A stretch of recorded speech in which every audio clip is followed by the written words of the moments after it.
Ja, ich freue mich sehr, dass dieses Buch jetzt gerade im Iran erschienen ist. Es heißt Indiander.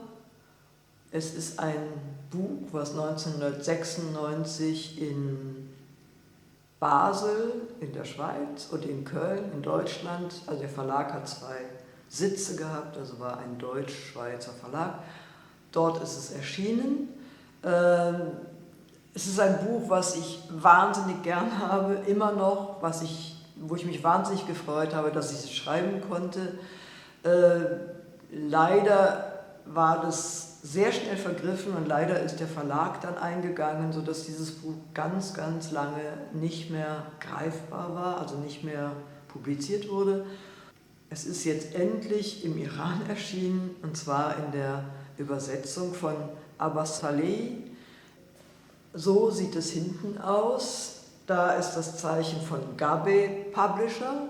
Ich danke Herrn Humayuni, den Publisher, der dieses Buch herausgebracht hat, zusammen mit dem Übersetzer und es auch so schön gestaltet hat. Ich finde, was mich sehr, sehr anrührt, ist das Foto vorne drauf. Das sind 3 Kinder, die zum Karneval ist so ein lang tradiertes Fest in Rheinland, in Köln. Die Menschen werden dann zu Narren und verkleiden sich und tanzen und feiern eine ganze Woche lang durch die Straßen. Und hier sieht man 3 Kinder Anfang der 60er Jahre, die zu diesem Karneval verkleidet sind. Und das kleine Mädchen mit der Feder bin tatsächlich ich, was ich, wenn ich das so sehe, gar nicht glauben kann. Die beiden anderen, das ist meine Cousine und mein Cousin, und die gehören eigentlich auch zum Personal des Buchs. Es sind Figuren dieses Buchs. In diesem Buch geht es um ein Mädchen, das eine sogenannte Rechtschreibschwäche, so nannte man das in Deutschland, wenn ein Kind die Wörter nicht richtig schreiben konnte und immer Fehler machte und das Diktat immer ganz viele rote Anmerkungen hatte wegen der Fehler. Und dieses Kind sitzt in der Küche der Großmutter. Die Großmutter hat ein großes Haus, die vermietet Zimmer an sogenannte Schlafmänner, und einer dieser Schlafmänner, der gut lesen und schreiben kann und der eine schöne Handschrift hat und der eigentlich Friseur ist, der macht immer Diktate, übt Diktate mit diesem Kind. Und dann sitzen die beiden in der Küche der Großmutter, die Großmutter strickt oder liest die Zeitung und das Kind muss Diktat üben. Und das Kind übt und kann eigentlich auch die richtige Schreibweise der Wörter, aber es findet sie nicht mit dem übereinstimmend, was es in der Wirklichkeit erfährt. Also das Kind denkt eigentlich, die Wörter müssten anders geschrieben sein, damit sie genauer sagen können, was das Kind erlebt. Das Kind erlebt eben das Fehlerhafte, erlebt, dass die Erwachsenen manchmal Geschichten erzählen, die überhaupt nicht stimmen. Es erlebt auch sonst viele Sachen, die überhaupt nicht mit dem übereinstimmen, was sie gelten. Und deswegen ist dieses falsche Schreiben des Kindes immer auch eine Möglichkeit, das, was als das Richtige im Leben angesehen wird, zurückzuweisen. Das Ganze spielt in den frühen 60er Jahren in Deutschland, in der Nähe von Köln, und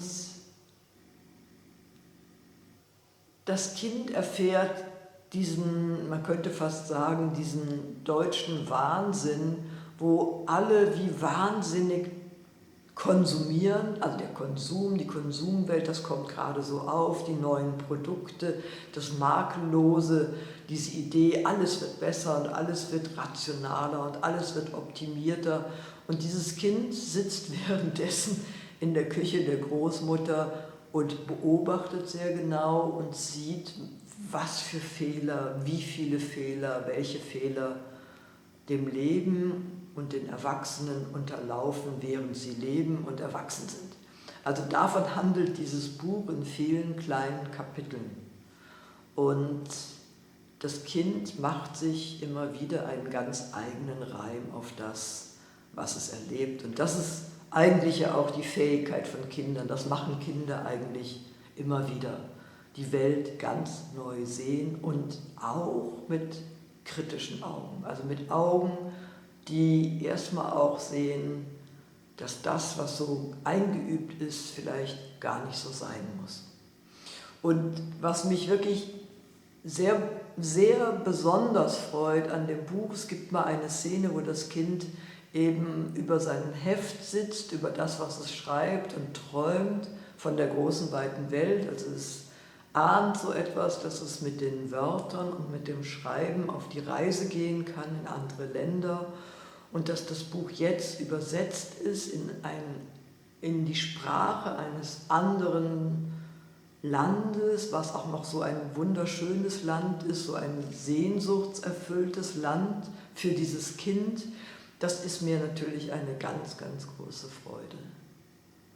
Und deswegen nochmal mein ganz großer Dank auch für die große Geduld und auch für den Mut des Übersetzers, sich mit so einem deutschen Buch, wo es um Rechtschreibung geht und ein kleines Mädchen, was versucht, eine andere Sprache zu finden, sich darauf einzulassen und das in seine Sprache oder in die Sprache seines Landes zu übersetzen.